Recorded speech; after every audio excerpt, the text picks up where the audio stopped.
Well, Moritz Kraemer is Standard Poor's Chief Sovereign Rating Officer and joins me now. Moritz, thank you for joining us. Now, the big issue at the moment, or the big talking point for the last few weeks, has obviously been Greece. Since Greece's bailout was extended by the Troika, there's been an assumption that it's all over and nothing to worry about. Do you go along with that?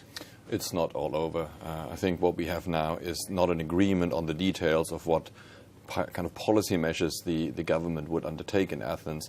It's sort of a framework of negotiation that has been agreed. So the sticky points, the details still have to be fleshed out, and expect some noise over that over the coming weeks. Yeah, I mean, Syriza is very much a broad coalition. I mean, it's not necessarily a given that it's going to be able to get these measures through the Greek Parliament, is it?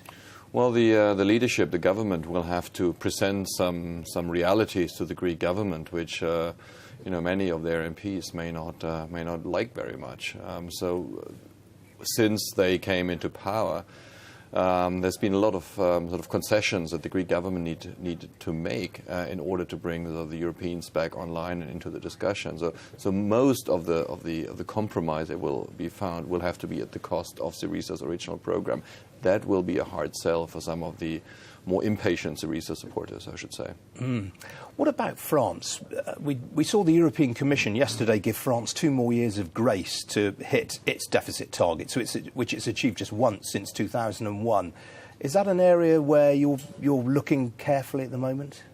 We look carefully at everything, but we also look carefully at France, where we have a negative outlook on the AA rating, which means that so within the next 1 to 2 years, the rating could be lowered again.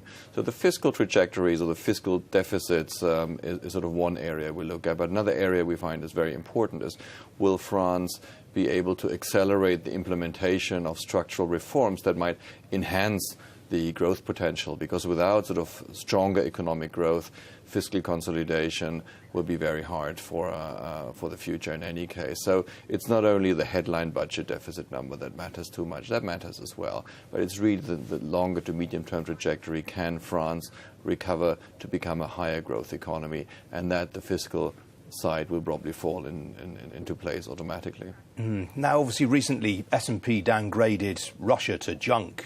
Did you get much response from Moscow on that?